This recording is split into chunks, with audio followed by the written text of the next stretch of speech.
Hello guys, welcome back to my channel. আমি মাম্পি, তোমরা দেখছো এমএস ব্লগ রান্নাঘর। আই হোপ তোমরা সবাই ভালো আছো, আমিও খুব ভালো আছি। দেখো আজকে নতুন একটা রেসিপি নিয়ে স্বাগত। আর দেখো আমি একটা ডাব নিয়ে চলে এসেছি। তো আজকে হবে আমার ডাব চিংড়ি। তো ডাব চিংড়ি রেসিপি যে পারো না, আমার এই ভিডিওটা দেখলে সে সবাই আমার ডাবের রেসিপি, ডাব চিংড়ি রেসিপিটা সবাই করতে পারবে। তো তোমরা ভিডিওটা স্কিপ না করে পুরো ভিডিওটা দেখবে, ঠিক আছে? তো আমি একটা প্রথমে ডাব নিয়ে নিলাম, তারপরে ওটাকে ভালো করে একটু ছলে মুখটা খোলটা একটু হালকা করে খোল করে নিলাম, নিয়ে জলটা আমি আলাদা পাত্রে ঢেলে নেব, ঠিক আছে? তো দেখতে থাকো। দেখো খোলটা কত করেছি, দেখো তোমাদের দেখা দেখি জল পড়ে গেল। তো দেখো, আর এই ডাবের এটা জলটা ঢেলে দিলাম। তারপরে ডাবটা ভালো করে সুন্দর করে একটুখানি মধ্যে খোলটাকে করে প্রিপেয়ার করে তোমাদের সাথে নিয়ে আসছি। দেখো এগুলোকে একটু ফেলে দিয়ে আর তোমাদেরকে দেখাচ্ছি যে কেমন বড় একটা খোল হয়েছে। তো আমি আজকে ছোটো চিংড়ির রেসিপি করছি, তো খুব একটা বড় খোল করি না। তোমরা বড় চিংড়ি করলে বড় করে খোলটা করে নেবে। তো দেখো আমি ছোট্ট করে খোলটা করে নিয়েছি এরকম সাইজে। তো তারপরে নিলাম আরেকটা নারকেল, তারপরে সেই নারকেল ঠিক না, ডাবের ওই শাঁসটা থাকে না, শাঁস টাইপের, ওটা নিয়ে নিলাম।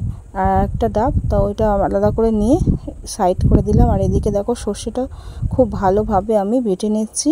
এদিকে সর্ষে বাটা হবে, পোস্ত বাটা, কাঁচা লঙ্কা বাটা হবে। তো তোমরা দেখতে থাকো কী কী আমি বাটা করি। তো আমি সিলে জাস্ট একটা দেখিয়েছি তোমাদেরকে, সবগুলো দেখাতে পারিনি, ভিডিওটা লং হয়ে যেত, তার জন্য আমি দেখাতে পারিনি, ঠিক আছে? তো তোমরা বুঝেই নেবে যে কি করেছি না করেছি। তো চলো দেখতে থাকো ভিডিওটা। দেখো আমার এদিকে বাটা শেষ হয়ে গেছে অলরেডি। তারপরে এদিকে দেখো আমি যে শাঁসটা নিয়েছিলাম, সেই শাঁসটা, ডাবের শাঁস, তারপরে একটু জল দিয়ে দিলাম, ডাবের জল, সেটা আবার মিক্সিতে পেস্ট করে নিলাম। আর এদিকে দেখো সর্ষে বাটা, কাঁচা লঙ্কা বাটা আর পোস্ত বাটা আর বেটে নিয়ে নিয়েছি। তারপরে দেখো এদিকে নারকেলের ইয়ে দিয়ে দুধ টাইপের করেছি, আর অনেকে দুধ থাকলে দুধ দিতে পারো। তো দেখো, আর এদিকে দেখো চিংড়ি মাছটা আমি ভালো করে নুন হলুদ করে মিশিয়ে নিয়েছি। আর এটার মধ্যে আমি কি কি ম্যারিনেট করি তোমরা দেখে নাও। আর এদিকে দেখো সর্ষে দিচ্ছি, তারপরে কাঁচা লঙ্কা বাটা দেব, তারপরে দেব আমি পোস্ত বাটা, তারপরে তোমার দিয়ে দেবো একটু কাশ্মীরি গুঁড়ো লঙ্কা দিয়ে দেবো। ওটাকে আবার দেখালাম না, নুন হালকা করে দেবো, যেহেতু চিংড়ি মাছে একটু নুন মিশিয়ে রেখেছিলাম, তার জন্য হালকা করে নুন দিয়ে দেবো। তো দেখো তারপরে আমি ফুল লুকটা তোমাদেরকে দেখাচ্ছি ম্যারিনেটটা কেমন হয়েছে।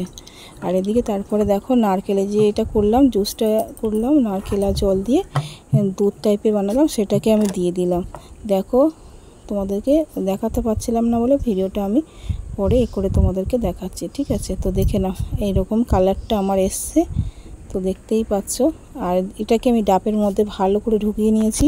তারপরে ডাবের একটা ইয়ে ছিল, সেটাকে আমি একটা বড় ছিপি টাইপের নিলে সবথেকে ভালো হয়। তো আমি ছিপি নিয়ে আসতে ভুলে গেছিলাম।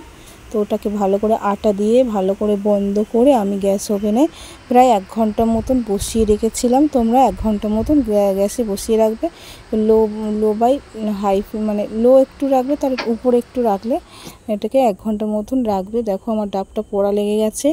তো আস্তে আস্তে পুড়ে প্রায় 1 ঘন্টা পরে তোমাদেরকে দেখাচ্ছি ফাইনাল লুকটা কেমন এসছে।